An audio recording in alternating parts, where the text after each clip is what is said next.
It began with a shadow over the world's skies, a silent shadow that stretched from horizon to horizon. People looked up and saw a ship so massive it hid the sun. Its black metal surface drank the daylight and gave nothing back. No reflection, no glint, only a cold and endless darkness hanging above the earth like a blade waiting to fall. The news spread in seconds. Phones rang, screens lit up, voices trembled. Across every nation the same images appeared, a monstrous vessel resting in the high clouds, unmoving, watching, as if waiting for something, as if holding its breath. The world held its breath too, afraid that even one wrong move would break the thin line between safety and disaster. Then a voice came, not from radios or televisions, but from the air itself, deep and heavy, a voice that rolled across oceans and deserts and mountains without wind, without echo, a voice that spoke in a language no one knew, yet somehow everyone understood. Kneel before a champion or be destroyed. The words sank into the minds of billions. Some people fell to their knees in fear, others screamed and ran into the streets. Some simply stood frozen, unable to understand if this was real. Governments scrambled, armies moved, fighter jets took to the skies, but none dared to fire. The command was clear, the threat even clearer. Cameras on the ground and in orbit caught movement from the heart of the alien ship. A single pod sliding from its belly, falling like a drop of black ink into the atmosphere. Fire trailed behind it as it entered the air, but the flames did not seem to touch it. The heat bent away as if afraid. The pod struck the earth with no explosion, no crater, just a dull thud that echoed for miles. From the pod stepped a shape that no human mind was ready to accept. It stood taller than any tank, its shoulders wide enough to block the street, its body wrapped in armor that looked grown, not built, like the hide of some ancient beast forged by nature to survive anything. Its skin was black with streaks of silver, each line pulsing faintly as though lit from within. Its face was hidden behind a bone-like mask, and in that mask burned two eyes, red and unblinking, each one like a shard of fire trapped in stone. The people who saw it first could not breathe, they could not think, they could only watch as it took one slow step forward, the sound of its foot on the ground deep and heavy like the fall of a tree. It turned its head once, scanning the humans, and then a sound came from deep inside it, a low growl that vibrated through the street and into the bones of every person who heard it. Birds in the trees went silent, dogs whimpered and lay down. Even the wind seemed to stop moving. The soldiers at the perimeter raised their weapons. Orders crackled in their earpieces. They were told to be ready, but not to fire unless the creature attacked.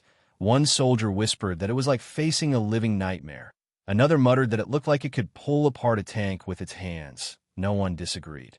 The alien ship above remained still, a dark ceiling over the world, its voice returning only once to speak.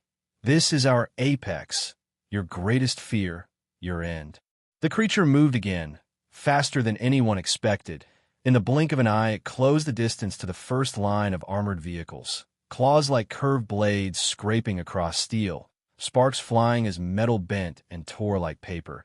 The crew inside scrambled out, running for their lives, their shouts swallowed by the beast's next roar, a roar so deep it seemed to shake the ground. Gunfire erupted, bullets streaking toward the creature, each one hitting with sharp metallic clinks, each one falling uselessly to the ground. It barely noticed, as though the attack was nothing more than rain against stone. The soldiers fell back, calling for heavier weapons. Rockets fired, explosions lit the street, but when the smoke cleared, the beast still stood, only faint scorch marks on its hide. Its red eyes locked on the humans, as if measuring them, weighing them, finding them wanting.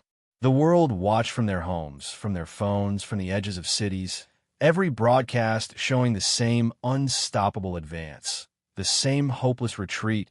Whispers spread that this was only the beginning, that this was just one weapon among many.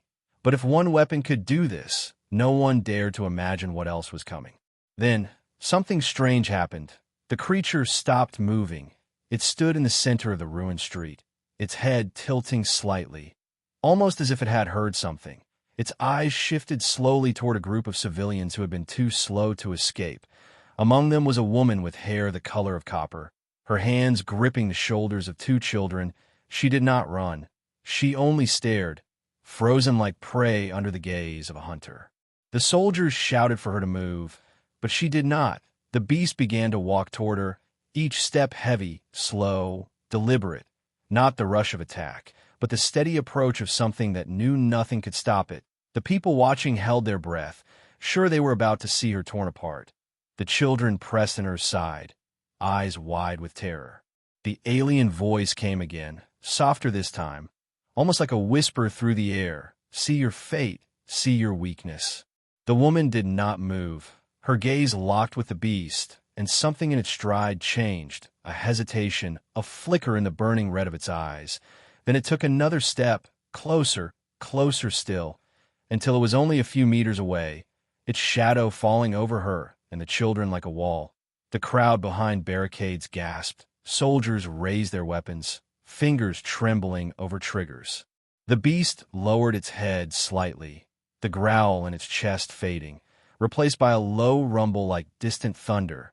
It reached one clawed hand forward, stopping just short of touching her face, the air between them heavy and tense, like a storm about to break. No one could understand what they were seeing. No one could explain why it had stopped, why it had not struck, why it seemed almost curious, almost hesitant, as if some unspoken thought had taken root in its mind. And then, without warning, it turned its head toward the nearest military barricade, the rumble in its chest growing louder, its posture shifting back into that of a predator ready to strike. The moment of strange stillness broken, replaced again by the sense that this was not a meeting, but the beginning of something far greater, far more dangerous. The soldiers braced, the crowd screamed, the cameras rolled, the alien ship above seemed to pulse with light, and the narrator's voice echoed in the minds of those who would one day tell this story. When it roared again, even the strongest soldiers dropped their weapons in fear. The night fell over the city like a blanket of iron, heavy and suffocating, the alien ship above glowing faintly with veins of deep red light. The streets below littered with the twisted remains of armored vehicles, the smell of smoke and burnt metal in the air. The apex predator stood in the middle of it all, unmoving, as if waiting for something, its chest rising and falling with slow and powerful breaths, the red glow of its eyes never fading. The soldiers had regrouped behind the barricades, their voices low, some whispering prayers, others asking for orders, but every eye kept drifting back to the dark figure in the street. No one wanted to blink, afraid that the creature would vanish into the shadows only to reappear right behind them. One captain spoke into his radio, demanding heavier weapons, his words tense. The reply came quickly. Air support was inbound. Heavy artillery on standby. They were told to hold their ground until reinforcements arrived. From the edge of the city, a deep rumble grew louder, not the growl of the predator, but the sound of engines. A column of heavy tanks rolled into position, their barrels turning toward the beast. The soldiers watched with a mix of hope and fear, knowing these machines were the strongest weapons they had short of nuclear fire.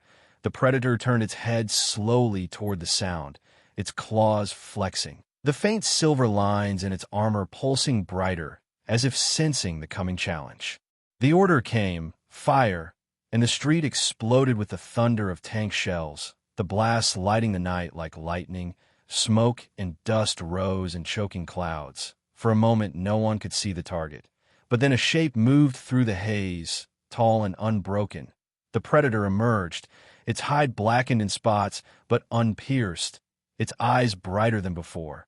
It let out a roar that seemed to bend the air, a sound so deep and loud that windows shattered for blocks around. The tanks fired again, their crews working frantically, but the predator moved now, faster than anyone could track, a black blur crossing the distance, claws slashing through steel as if it were paper. One tank split open, flames rushing out, the crew inside scrambling to escape. Two more fell in seconds, the street lit by the fire of their destruction. The soldiers opened fire with everything they had, rifles, machine guns, grenades. The air thick with the scream of bullets, and the roar of explosions. Still it came forward, each step shaking the ground. One soldier yelled into his radio that it was unstoppable, that nothing on Earth could kill it. Another shouted for airstrikes now. Right now. Overhead, the distant sound of jets began to grow. The Predator paused, looking upward, as if listening, and then it leapt impossibly high, clearing an entire row of buildings in a single bound. The soldiers below gasped, tracking it with their eyes as it landed among them, the ground cracking under its weight. Panic spread through the line, men and women running, some trying to stand their ground but cut down by sweeping claws, their weapons clattering to the street. The Predator turned again, its gaze locking on a cluster of civilians being evacuated at the far end of the road.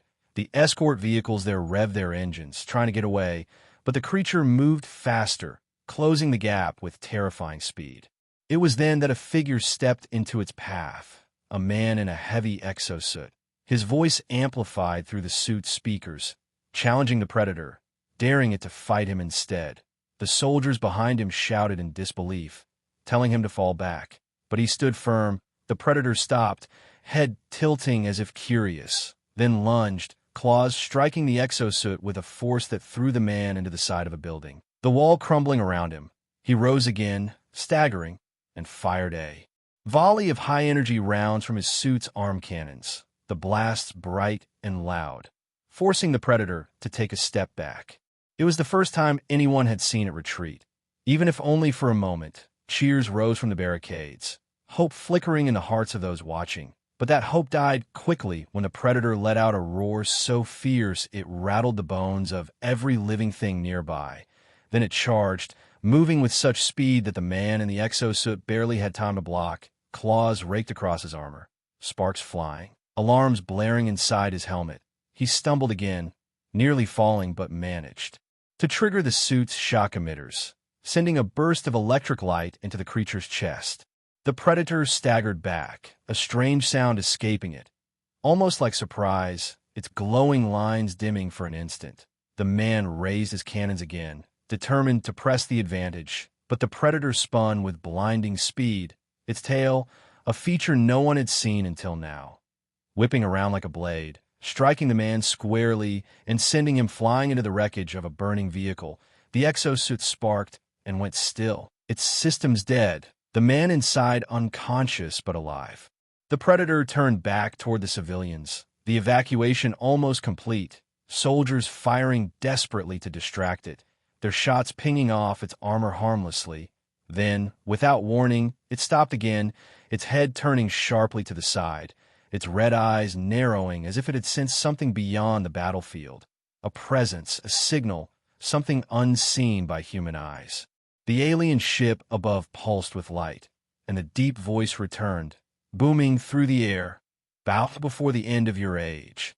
The Predator began walking toward the source of the voice's attention, ignoring the soldiers, ignoring the burning machines, its eyes fixed on a single figure far down the ruined street, a woman standing beside a military transport, her copper hair catching the light of the fires around her. She was speaking quickly into a headset, her free hand pointing toward the creature as if instructing those nearby on what to do. The soldiers around her shouted for her to get inside the transport, but she did not move, her gaze locked on the Predator.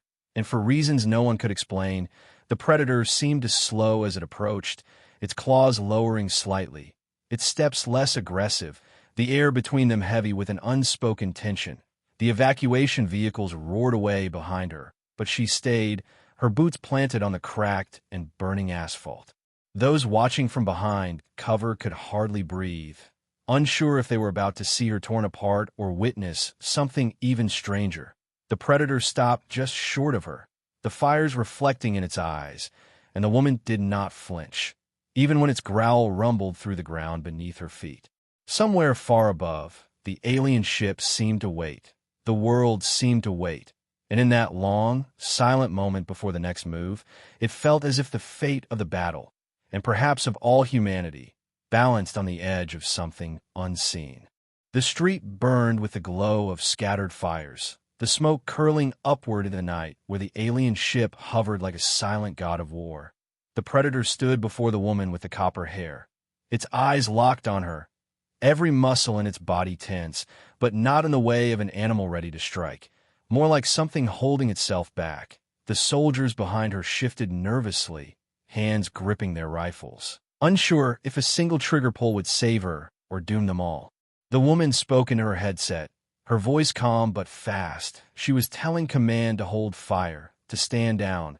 She said she had a chance. The officers on the other end shouted back that she was insane, but she ignored them, her eyes never leaving the red, burning gaze of the beast in front of her. The predator tilted its head slightly, the faint silver lines on its armor pulsing brighter for a heartbeat before dimming again. The sound of its breathing deep and steady, like the slow roll of thunder. The alien voice from above boomed again. It will show you the face of your end. And yet the creature did not move to kill her. Instead, it took one slow step forward, the ground trembling under its weight. The woman did not step back. She only lifted her chin slightly, her expression one of steady defiance. The soldiers whispered her name, Dr. Mara Voss. Some had heard of her, an expert in animal behavior. A woman who had spent years studying creatures both from Earth and beyond, rumors said she had once seen alien life up close during a secret mission years ago. Rumors that now seemed far less like stories and far more like warnings. Dr. Mara spoke softly, not to the soldiers, not to command, but to the predator itself, her voice low and even, the words slow and careful. The soldiers could not hear them over the crackle of fire and the groan of collapsing buildings, but they could see the effect. The predator's head tilted again, its claws lowering another inch, its growl fading into a low hum, almost like a purr too deep and strange for any creature of Earth. She kept speaking, making small, deliberate movements with her hands, movements that seemed to mirror the slight shifts in the predator's stance. It was as if she was answering a language of motion, one the soldiers could not understand. The alien ship above gave no sound now, as if watching in silence, waiting for the outcome. A sharp command rang in her earpiece, retreat now, artillery inbound, but she refused, telling them that if they fired now, they would lose their only chance. She stepped closer, just one step, but even that made the soldiers behind her gasp. The predator's eyes followed her carefully, its body shifting slightly, its tail lifting and curling behind it like a warning, but still it did not strike, still it only watched. Then, without warning, the alien ship's voice came again, louder and sharper than before. Obey! And something in the predator's body jerked at the sound, as if pulled by an invisible chain. It took a sudden step toward her. The soldiers shouted, fingers tightening on their triggers. But Dr. Mara raised her hand, her voice suddenly louder, calling out to the predator, not in any human language, but in a string of harsh and guttural sounds that made the hairs on the back of every neck stand up. The predator froze mid-step, its claws half raised, its burning eyes narrowing, a deep vibration rolling from its chest. The soldiers could feel in the ground. She repeated the sounds again, her tone sharper, firmer, and the predator's posture shifted, its head lowering just slightly, as if recognizing something in her voice, something older and deeper than the command from above. The alien ship glowed brighter, the red veins of its hull pulsing rapidly, the voice growing angry. It cannot be tamed. It cannot be yours. But the predator did not move to obey. Instead, it stood in front of her, its massive shadow falling over her small frame, its breathing quickening, the silver lines on its armor glowing steadily now. A sudden blast from a rooftop shook the moment apart. One soldier had ignored the stand-down order and fired a rocket. The explosion struck the predator's side, flames and smoke wrapping around it. The soldiers screamed for Mara to get back.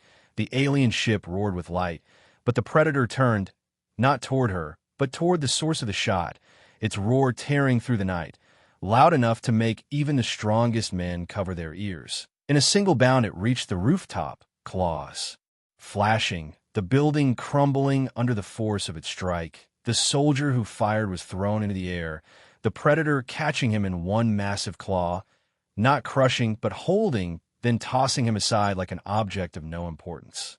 Dr. Mara called out again, her strange voice cutting through the chaos. The predator paused, looked at her once more, then leapt down from the rooftop, landing hard enough to crack the pavement. It walked toward her again, slower this time, the fires around them painting its armor in shades of red and gold, its shadow stretching long behind it.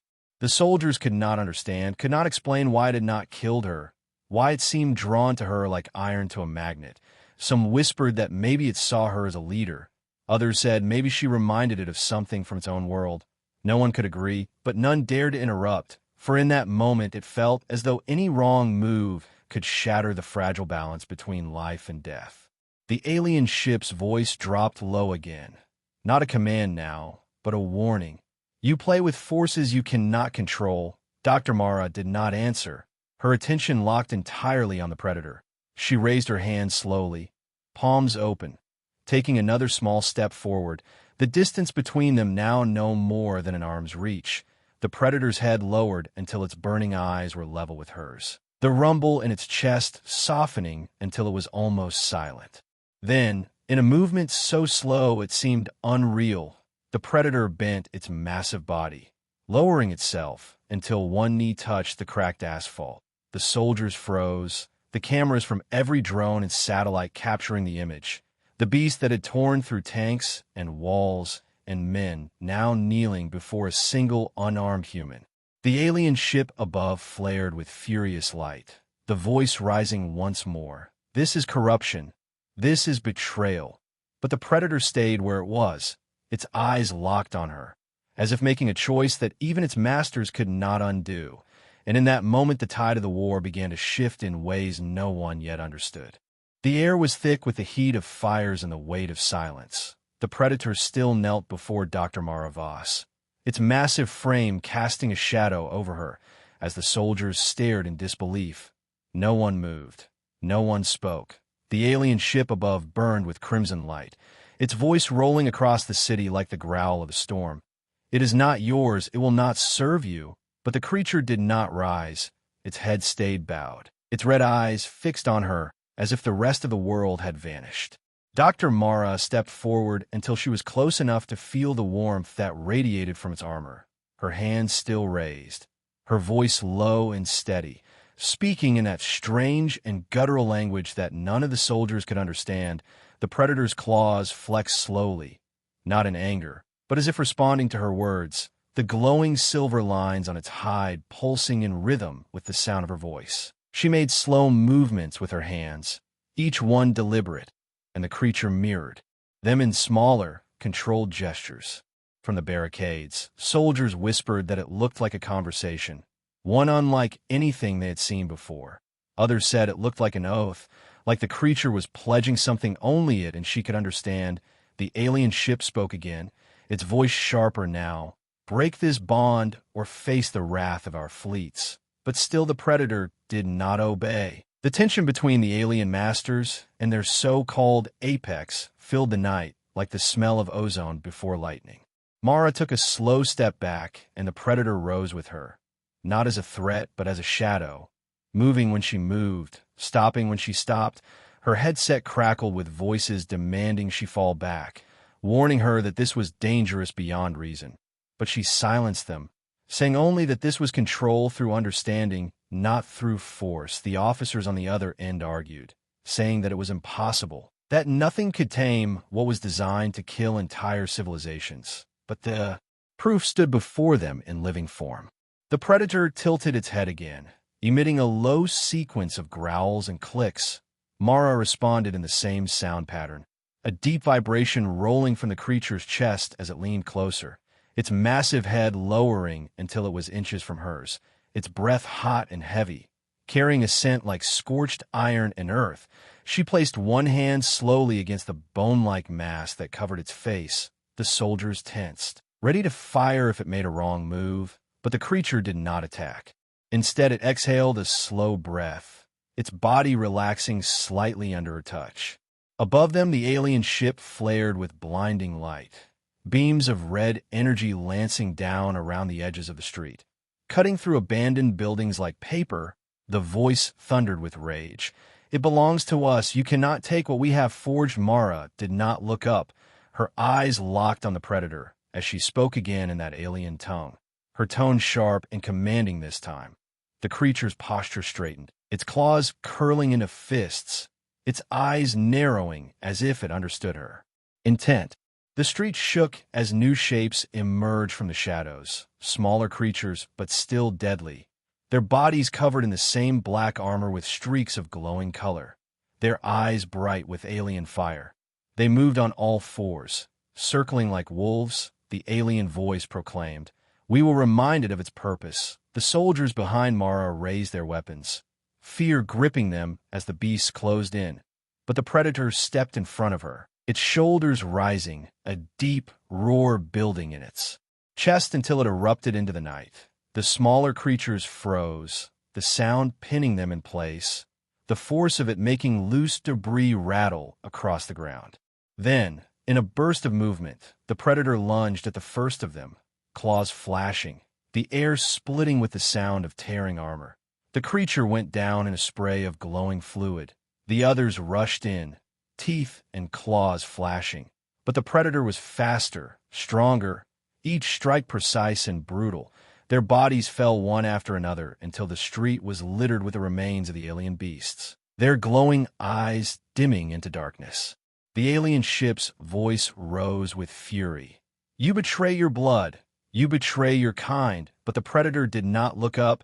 It turned back to Mara, lowering itself again in a gesture that made the soldiers behind her murmur in awe. This was no accident, no mistake of programming. This was choice, and that choice was not in favor of its makers. Mara placed her hand once more on the mask, speaking slowly, her tone soft now, like one would use with an injured animal. The predator responded with a series of low tones and small head movements, the rhythm almost soothing in its strange way, the fires around them casting flickering light across the scene, making the moment feel unreal, like a memory from a dream. In the skies above, the alien ship began to shift, massive panels sliding open along its underside, revealing rows of weapons that glowed with power, the voice now cold and final. If it will not destroy you, then we will destroy you both. The soldiers began to scramble, ordering a retreat, but Mara stayed where she was, the predator stepping closer, its eyes narrowing at the threat above. The silver lines on its armor flaring brighter than before, almost blinding in the dark.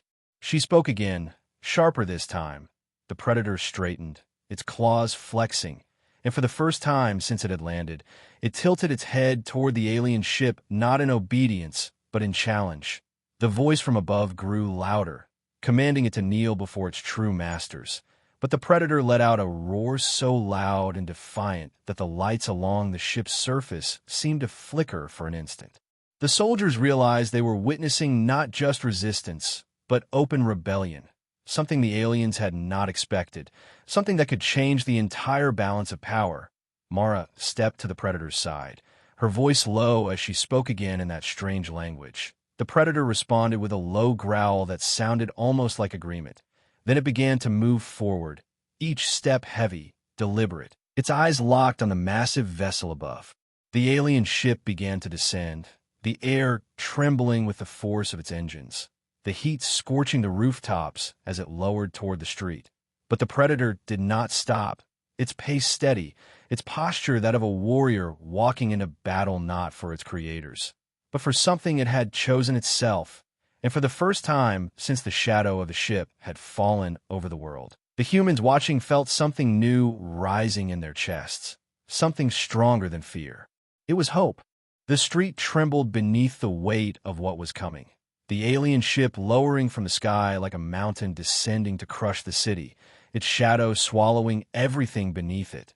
The air burned with heat from its engines, and the deep thrum of its power rattled windows and shook loose stones from cracked buildings.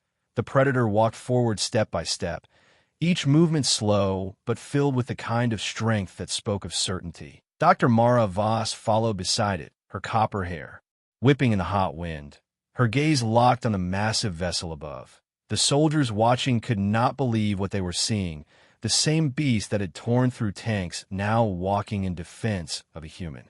The alien voice came again, booming and cold. You were forged to destroy, not to protect. kneel, and obey. But the predator kept moving, its eyes locked on the descending ship, the glowing silver lines on its armor flaring brighter with every step, each pulse of light sending strange patterns across its hide like shifting constellations. The alien ship answered with a flash of red energy that struck the street ahead of the predator, blasting a crater into the asphalt, the heat rolling out in a wave that made the soldiers shield their faces. Still, the creature did not slow. From the edges of the battlefield, new shapes appeared, dozens of alien war beasts rushing forward on all fours, their bodies leaner and faster than the smaller ones from before, their claws slicing deep grooves into the ground as they charged, their jaws wide and dripping with glowing fluid that hissed when it hit the street. The alien voice thundered, "Tear her from his side," and the creatures obeyed without hesitation, weaving between burning wreckage as they closed in. The predator turned sharply, placing itself between Mara and the oncoming swarm. It crouched slightly, its claws flexing, the air around it seeming to grow heavier. Then it moved, faster than the soldiers' eyes could follow, a blur of black and silver tearing into the first wave, claws ripping through armor, tails striking like whips, each movement a perfect blend of speed and brutality. The smaller beasts fell one after another, their glowing lifeblood spilling onto the cracked pavement, their bodies cast aside like broken weapons. The soldiers behind the barricades began to cheer in short bursts of disbelief, their rifles firing to pick off the few creatures that tried to circle around. The predator roared in response, a sound that rolled through the streets and made the air seem to shiver. Mara called out in that strange language again, her voice sharp with command, and the predator shifted its stance, its strikes becoming even more precise, every motion protecting her position. The alien ship above reacted with anger, its underside splitting open to reveal enormous weapon ports, light gathering at their centers like the core of a newborn star. The voice called out once more, "If you will not return, then you will burn with them." Beams of red energy shot downward, carving through entire blocks, the heat so intense that the very air seemed to ripple. Buildings collapsed in towers of smoke and ash. The soldiers scrambled to pull civilians back, their voices lost under the roar of destruction. Mara pointed toward a damaged transport vehicle nearby, shouting for the soldiers to load as many survivors as they could. She turned back toward the predator, her voice urgent in the alien tongue. The creature looked to her, then to the ship, and without hesitation it leapt upward, its massive frame soaring higher than seemed possible, claws finding purchase on the side of a half-ruined tower, climbing with terrifying speed until it was nearly level with the descending warship. From its hull, new machines emerged, flying drones shaped like blades, their edges glowing, their bodies moving with insect-like precision. They swarmed toward the predator, firing bursts of red plasma. But the creature twisted and leapt from wall to wall, dodging the blasts, each leap bringing it closer to the underside of the ship. It caught one drone mid-air, crushing it with a single hand before hurling it into another, the explosion lighting the sky in a burst of orange and red. On the ground, the soldiers watched in awe, some forgetting to even reload as they saw the towering beast fight its own masters. Mara's voice cut through the chaos, telling them to hold their fire, to let it reach the ship, her eyes never leaving its climbing form. She knew this was not just resistance. This was rebellion at its most dangerous and powerful moment. The alien ship adjusted its position, tilting to try to shake the predator loose. The voice grew louder. "You will fall, and with you the one who defies us." But the predator's claws dug into the alien metal, leaving deep scars in its hull as it pulled itself along, sparks and fragments raining down on the streets below. It reached the massive weapon ports, its glowing eyes narrowing as it swung one arm in a wide arc, claws slicing through thick armor plates, the light within the weapon, sputtering and dying with a high-pitched wail. The ship shuddered, a deep metallic groan echoing across the city. More drones poured from its sides, but the predator caught the first that came close and tore it apart, using its remains as a shield against the rest. That hurled the twisted wreck into the weapon's energy core, the explosion sending a shock wave through the air, knocking debris into the streets below. The soldiers ducked for cover, the ground trembling as parts of the alien hull rained down. Mara shouted up to the predator in that strange language, her voice urgent, and the creature looked down for the briefest moment, its eyes meeting hers across the chaos. And then it leapt from the ship, twisting in the air before landing in a crouch beside her, the ground cracking under the force. The soldiers stared, waiting for its next move, and then they saw something they would never forget. The predator stepped forward, placing itself fully between Mara and the alien vessel, its massive body standing like a wall, its glowing silver lines now bright enough to light the ground around it. The alien voice above hissed with rage. "You have chosen your grave." But in that moment, the humans around Mara felt no fear. For the first time, they believed this creature would fight not against them, but for them. The alien ship began to rise again, pulling back into the clouds. The soldiers realized the enemy was retreating for now, perhaps to bring more forces, perhaps to strike from another angle. But the predator did not relax. Its eyes followed the vessel until it vanished into the night, its breath steady, its claws still sharp with readiness. Mara stepped closer and placed her hand once again on its mask. Speaking quietly in that strange language, the predator gave a low rumble in reply, the sound, carrying not threat, but promise. In that moment, the turning point was complete. The apex of their enemies was no longer theirs. It had chosen a side, and that side was humanity. The night sky was not black anymore. It was alive with the glow of alien warships, sliding through the clouds like hungry shadows, each one shaped like a blade meant to cut the world apart. Beams of red light swept the streets, hunting for movement, scanning for heat. The sound was constant, a deep hum that made the chest feel heavy and the teeth ache in their roots. The predator stood at the center of the barricade, its glowing silver lines bright against the darkness, its massive frame like a fortress. No enemy could pass. Dr. Mara Voss stayed close, her voice low, as she spoke into the comms, ordering soldiers to spread out along the rooftops and set heavy weapons to track the ships. Above them, the largest vessel yet appeared, its hull covered in jagged ridges, its underside glowing with a slow, pulsing light that grew brighter each time it moved. It began releasing pods from its belly, each one falling like a meteor before smashing into the streets. The metal shells cracked open and more war beasts crawled out. These ones were larger than any seen before, their shoulders higher than a man's head, their eyes burning yellow and their mouths filled with layered teeth that dripped with molten fluid that hissed when it hit the ground. The predator roared, a deep rolling sound that shook dust from the walls around them. It charged before the first beast could even finish stepping free, its claws tearing through alien armor like it was wet clay. One slash, and the beast fell, its body twitching as glowing lifeblood poured across the cracked street. Another came from the left, jaws wide, but the predator caught it by the throat and slammed it into the ground so hard the asphalt split. The soldiers fired at the others using rockets and high-caliber rifles, but the new beasts were faster moving, with long bounding leaps that brought them dangerously close. Mara shouted for the left flank to hold, then pointed to the predator and gave a sharp command in its strange tongue. The creature responded instantly, moving to intercept a cluster of enemies before they could reach the transport trucks loaded with civilians. Its strikes were quick and merciless, each movement ending with another alien on the ground. The humans felt the strange shift again, this towering monster fighting with them, as if every life here mattered to it.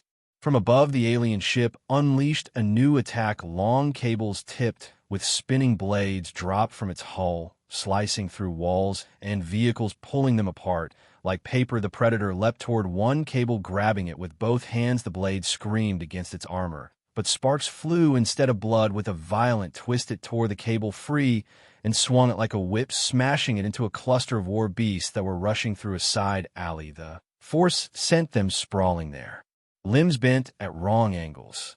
The soldiers on the rooftops began to hit more targets, the heavy guns tearing chunks from the enemy lines, but the sky itself seemed endless with threats. Smaller fighter craft dropped and weaving through the burning buildings, firing bursts of plasma that turned brick to molten slag. Mara ducked behind the predator as one of the blasts hit nearby, the shockwave knocking soldiers from their feet. The predator reacted fast, covering her fully with its armored body taking the brunt of the heat, and shrapnel before standing tall again, its silver lines flaring so bright they almost hurt to look at.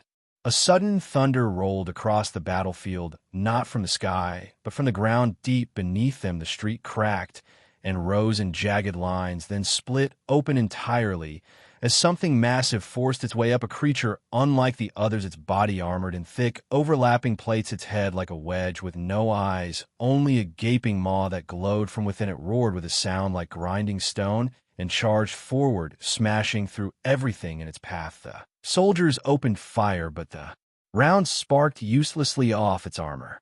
The predator stepped forward, meeting the charge head on. The ground shook when they collided. Claws scraped against armor, throwing showers of sparks. The beast snapped its maw, trying to close around the predator's torso, but the creature shoved its hands inside the jaws, holding them apart with sheer strength. The glow from inside the alien's mouth flared brighter, and Hadamara realized it was about to unleash some kind of energy blast. She shouted in warning. The predator responded by twisting, violently snapping the lower jaw sideways. With a sickening crack, the alien screamed and stumbled back, its plates shifting as if in pain.